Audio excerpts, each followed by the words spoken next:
औज़ुबिल्लाहि मिनश्शैतानिर्रजीम बिस्मिल्लाहिर्रहमानिर्रहीम सल्लल्लाहु अलैहि वसल्लम।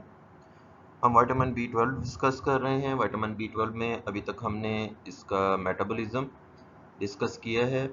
अब हम इसके प्रिंसिपल फंक्शन डिस्कस कर लेते हैं। तो इसके प्रिंसिपल फंक्शन बहुत ज़्यादा हैं बॉडी में, लेकिन जो आपकी बुक में दिए हुए हैं वो एज ए कोएंजाइम इसके दो फंक्शन मेंशन किए हुए हैं।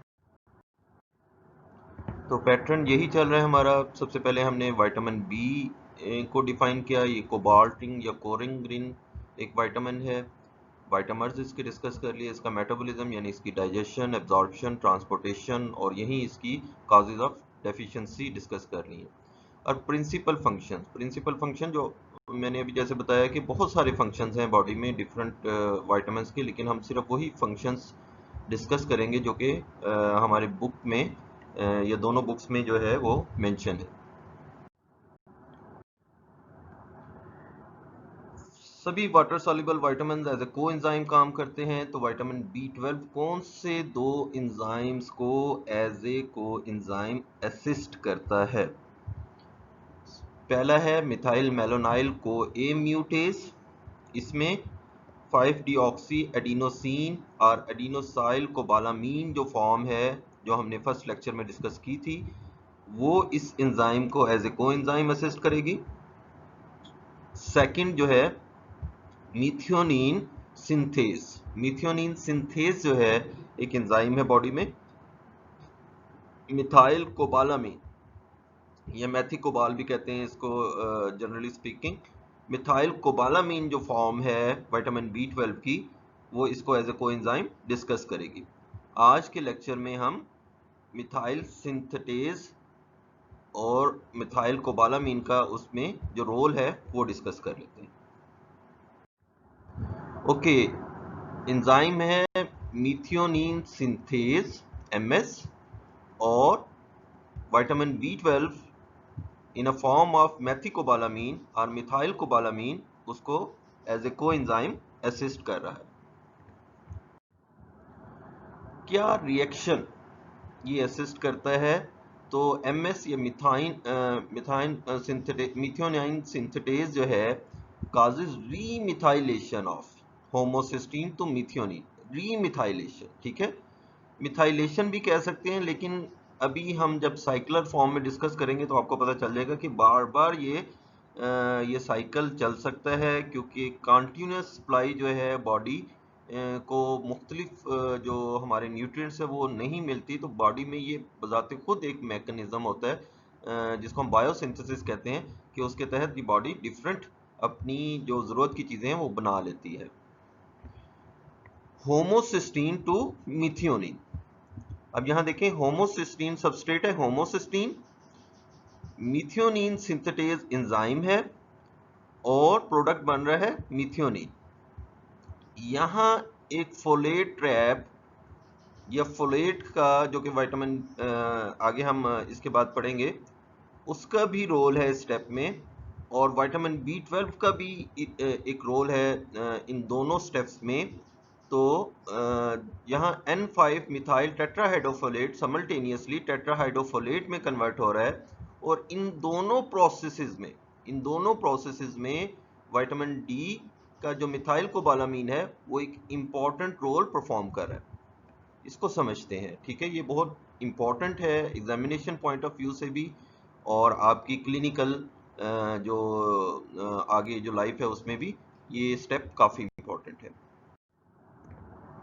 बेटा बॉडी, अब आप आहिस्ता आहिस्ता स्ट्रक्चरल फॉर्म से, बेसिक कॉन्स्टिट्यूंट से अब आप मेटाबॉलिक फॉर्म्स की तरफ आ रहे हैं, ठीक है। तो एक एज ए जनरल प्रिंसिपल जिसके लिए बायोकेमिस्ट्री काफ़ी नोटोरियस भी है, ये आप याद रखिएगा कि बॉडी जो है एक ह्यूमन या बायोलॉजिकल मशीन है। तो जैसे मशीन्स में आप देखते हैं डिफरेंट साइकिल चल रहे होते हैं, बेशक छोटा सा साइकिल है वो आगे बड़े से साइकिल को चला रहा होता है, फिर वो साइकिल फर्दर किसी और साइकिल से कनेक्ट होता है, फिर ये साइकिल किसी और साइकिल से कनेक्ट होता है। तो यहाँ भी आप बॉडी में इस किस्म की डिफरेंट कंपोजिशंस देखेंगे। एक कंपोजिशन का सिंपल एक स्टेप, सपोज मैं सिर्फ एक इस लेवल की साइक्लर फॉर्म में या इंटरकनेक्शन जो डिफरेंट साइकिल्स की हैं उसको मैं डिस्क्राइब करने जा रहा हूं। लेकिन सिंपल आप ओवरव्यू ये जरूर याद रखें कि बॉडी जो है वो डिफरेंट जो साइकिल्स हैं वो आपस में इंटीग्रेट करते हैं। एक का सबस्ट्रेट जब प्रोडक्ट बनता है तो वो प्रोडक्ट किसी दूसरे साइकिल के काम आ जाता है या उसका इंटरमीडिएट किसी दूसरे साइकिल के काम आ जाता है, ठीक है। और जब तक वो एक साइकिल में कोई इशू आ जाए तो सभी साइकिल्स में इशू आ जाता है, या एक से दो साइकिल्स में इशू आ जाता है, और वो जो साइकिल्स के प्रोडक्ट हैं और आगे बॉडी का उनमें जो यूटिलाइजेशन है वो सभी जो है वो कंप्रोमाइज होते हैं। इस स्टेप को अभी हमने देख लिया है। होमोसिस्टीन ने मिथियोनिन में कन्वर्ट होना है, एंजाइम मिथियोनिन सिंथेटेज है, और को एंजाइम जो है यहाँ मिथाइल कोबालामीन है, लेकिन मिथाइल कोबालामीन एक दूसरे स्टेप को भी यहाँ जो है वो एक्सपीडाइट कर रहा है। फर्दर इसको एलेबोरेट करते हैं। ओके, अभी तक हम लिपनकार्ट की बात कर रहे थे। हार्पर में भी ये चीज जो होमोसिस्टीन, ये मोस्ट जो फेमस है इसमें फोलेट ट्रैप है, ठीक है। फोलेट ट्रैप ज्यादा इसको कॉमनली कहते हैं, या होमोसिस्टीन ट्रैप भी कह सकते हैं, ठीक है। Vitamin B12 deficiency leads to impairment of methionine synthetase. Vitamin B12 की डेफिशिएंसी से मिथियोनिन सिंथेटेज काम नहीं कर सकेगा, जिसकी वजह से होमोसिस्टीन भी ट्रैप हो जाएगी और मिथाइल टेट्राहाइड्रोफोलेट भी अगले स्टेप में नहीं जा सकेगा। इसको हम बहुत ज़्यादा डिटेल में अभी डिस्कस करते हैं। सिंपल आप हार्पर की ये पिक्चर देखें, स्टेप वही है बेटा। होमोसिस्टीन मिथियोनिन में कन्वर्ट हो रही है, होमोसिस्टीन मिथियोनिन में कन्वर्ट हो रही है। होमोसिस्टीन मिथियोनिन में कैसे कन्वर्ट हो सकती है कि होमोसिस्टीन को सिंपल एक मिथाइल ग्रुप मिल जाए, ठीक है, एक मिथाइल ग्रुप मिल जाए। ये methyl group basically first step में, ये दो स्टेप प्रोसेस है। फर्स्ट स्टेप में मिथाइल कोबालामीन के पास एक मिथाइल ग्रुप है, मिथाइल कोबालामीन के पास एक मिथाइल ग्रुप है, वो होमोसिस्टीन को ये मिथाइल ग्रुप ट्रांसफर कर देती है, ये मिथाइल ग्रुप ट्रांसफर कर देती है और खुद कोबालामीन बन जाता है, ठीक है, खुद सिंपल कोबालामीन बन जाएगा और होमोसिस्टीन मिथियोनिन में कन्वर्ट हो जाएगी। लेकिन सेकेंड टाइम अब बायोसिंथेसिस की जो बात करते हैं कि अब बाहर से B12 नहीं खा रहे, ठीक है, और होमोसिस्टीन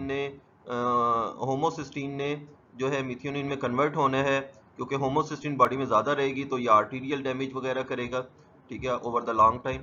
और मिथियोनिन के आगे सिंपल प्रोटीन यूजेस काफ़ी ज़्यादा हैं, तो इसमें इसको कन्वर्ट होना है, तो इसको दोबारा मिथाइल ग्रुप चाहिए। अब कोबालामीन तो अपना मिथाइल ग्रुप देख चुका है एक दफ़ा, अब ये इस कैपेबल नहीं है, अगर बाहर से आप सप्लाई नहीं ले रहे, ये कोबालामीन के पास अब कोई भी मिथाइल ग्रुप नहीं है, ये मिथाइल ग्रुप होमोसिस्टीन को नहीं दे सकता और होमोसिस्टीन अब आगे मिथियोनिन में कन्वर्ट नहीं होगी।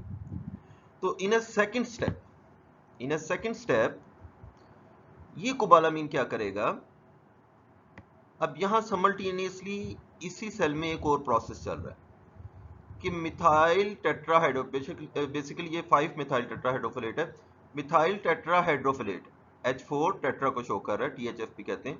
मिथाइल टेट्राहाइड्रोफोलेट कन्वर्ट होना चाह रहा है टेट्राहाइड्रोफोलेट में, क्योंकि ये जो मिथाइल ग्रुप है इस टेट्राहाइड्रोफोलेट के लिए एक इश्यू है।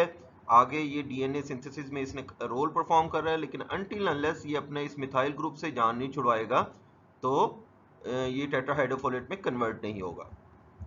तो अब क्या होगा, यहाँ कोबालामीन को मिथाइल ग्रुप की ज़रूरत है और यहाँ इसने अपनी जान छुड़वानी है टेट्राहाइड्रोफोलेट में, मिथाइल टेट्राहाइड्रोफोलेट में।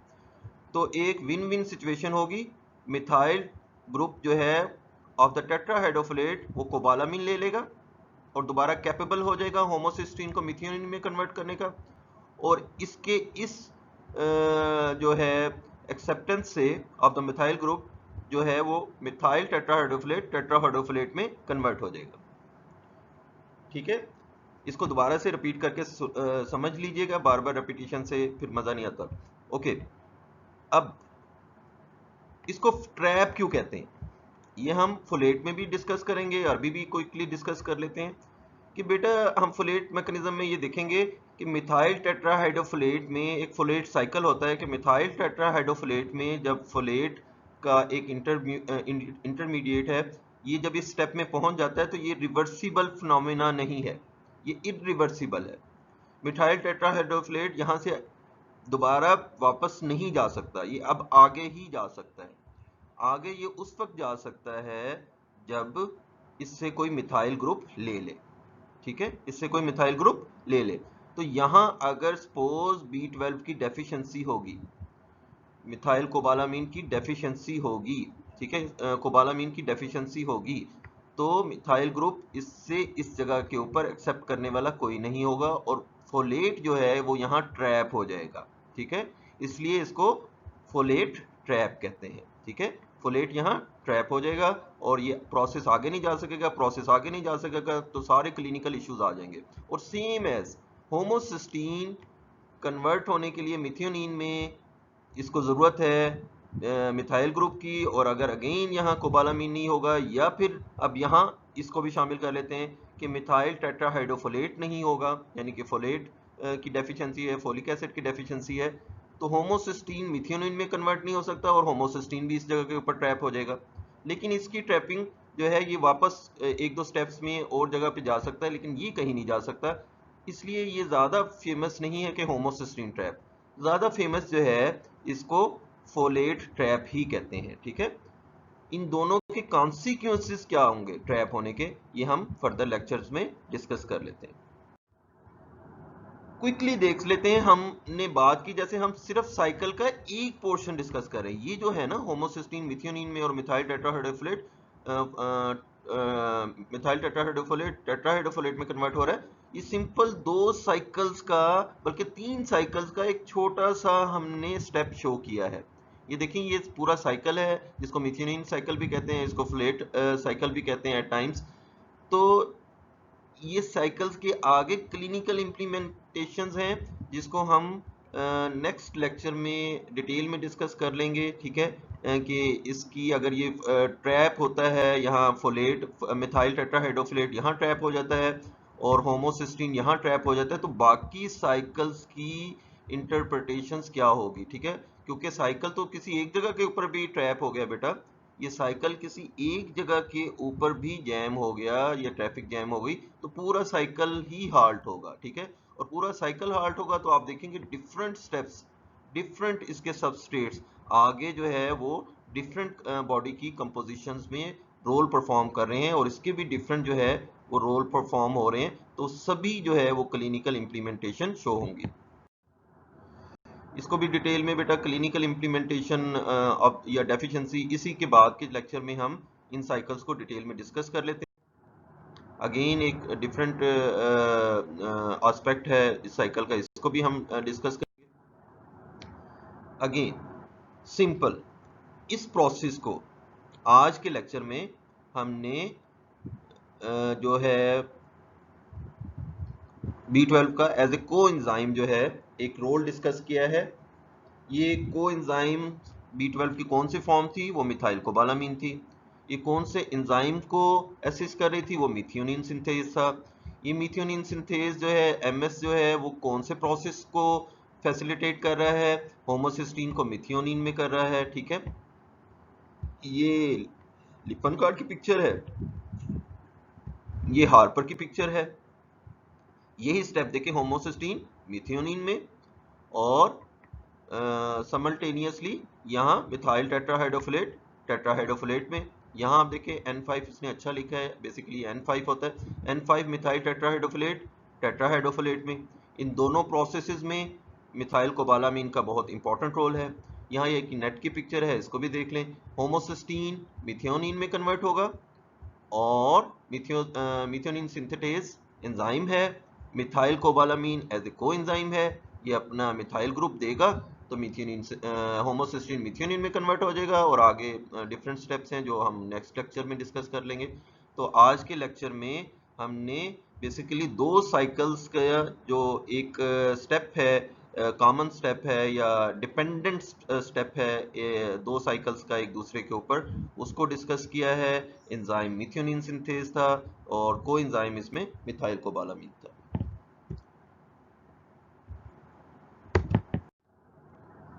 और ये फर्दर हम इलेबोरेट जो है इसको एक दफ़ा फिर जो है फोलिक एसिड में भी करेंगे।